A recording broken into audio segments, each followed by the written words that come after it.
Let's review. What is human development? Human development is a branch of psychology with the goal of understanding people, how they develop, grow, and change throughout their lives. Many experts have studied various aspects of human development, but today we will study the work of psychologist Erik Erikson. He examined the impact of social experiences throughout an individual's life and theorized that psychosocial development happens in 8 sequential parts. What are the 8 stages of human development? Stage 1, Infancy, Trust versus Mistrust.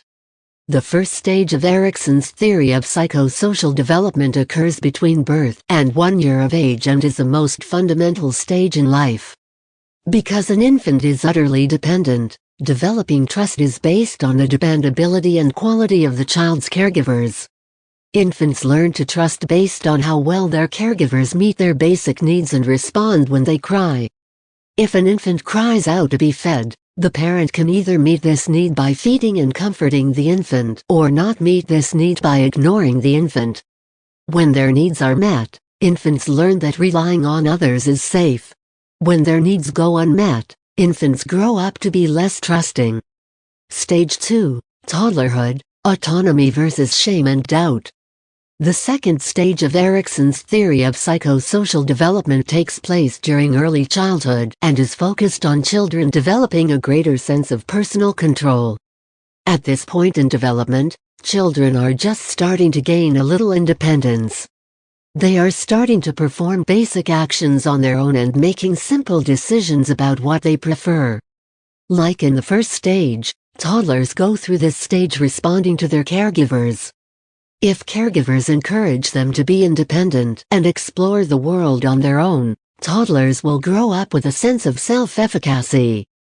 If the caregivers hover excessively or encourage dependence, these toddlers grow up with less confidence in their abilities. For example, if a toddler wants to walk without assistance in a safe area, the caregiver should encourage this autonomy by allowing the independent behavior. If the caregiver insists on holding the toddler's hand even when it's not necessary, this attention can lead to doubt later in life. Stage 3, Preschool Years, Initiative versus Guilt. During the preschool years, children learn to assert themselves and speak up when they need something. Some children may state that they're sad because a friend stole their toy. If this assertiveness is greeted with a positive reaction, they learn that taking initiative is helpful behavior. However, if they're made to feel guilty or ashamed for their assertiveness, they may grow up to be timid and less likely to take the lead. Stage 4, Early School Years, Industry versus Inferiority. When children begin school, they start to compare themselves with peers. Children need to cope with new social and academic demands. If children feel they're accomplished in relation to peers, they develop strong self-esteem. If, however, they notice that other children have met milestones that they haven't, they may struggle with self-esteem. Success leads to a sense of competence, while failure results in feelings of inferiority. For example, a first grader may notice a consistently worse performance on spelling tests when compared with peers. If this becomes a pattern, it can lead to feelings of inferiority. Children who are encouraged and commended by parents and teachers develop a feeling of competence and belief in their skills. Those who receive little or no encouragement from parents, teachers, or peers will doubt their abilities to be successful. Stage 5, Adolescence, Identity versus Role Confusion. The adolescent stage is where the term identity crisis originated, and for good reason. What is identity? Identity refers to all of the beliefs, ideals, and values that help shape and guide a person's behavior.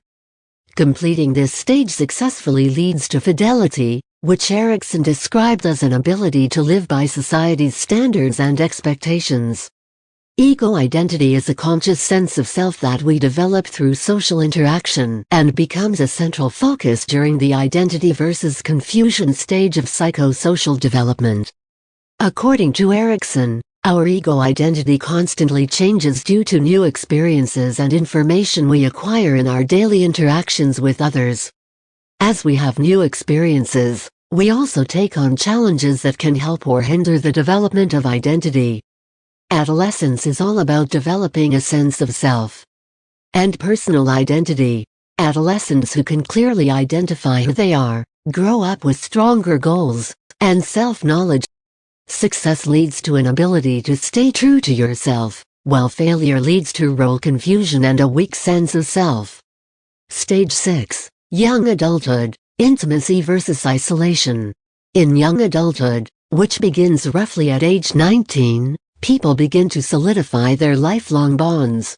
Many people enter committed relationships or marriages, while others form lifelong friendships. People who can create and maintain these relationships reap the emotional benefits, while those who struggle to maintain relationships may suffer from isolation. A young adult who develops strong friendships in college may feel more intimacy than one who struggles to form and maintain close friendships. Stage 7. Middle Adulthood, Generativity versus Stagnation. In middle adulthood, they continue to build their lives, focusing on their career and family. Because they feel successful when they are contributing to the world by being active in their home and community.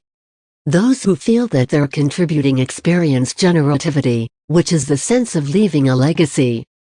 On the other hand, those who don't feel that their work or lives matter, they experience feelings of stagnation or the feeling of unproductive and uninvolved in the world. For example, a middle-aged adult who's raising a family and working in a career that presumably helps people may feel more fulfilled than an adult who's working at a day job that feels meaningless. Stage 8. Late Adulthood, Integrity versus Despair. The final psychosocial stage occurs during old age and is focused on reflecting back on life. At this point in development, people look back on the events of their lives and determine if they are happy with the life that they lived or if they regret the things they did or didn't do. Adults who feel fulfilled by their lives, either through a successful family or a meaningful career, reach ego integrity, will feel their life was well lived. They are satisfied and ready to face the end of their lives with a sense of peace. If older adults don't feel that they've lived a good life, they feel regret, fearful that their lives will end without accomplishing the things they feel they should have. They risk falling into despair. Success at this stage leads to feelings of wisdom, while failure results in regret, bitterness, and despair. To check your understanding on what we studied, please answer this actual let question. Along Erikson's psychosocial theory, what is displayed by the child in saying I do things without worrying about them? A. Endurance. B. Obedience. C. Discipline. D. Autonomy. Comment your answer below. Follow our social media to get more updates and install our Let's Review app to practice.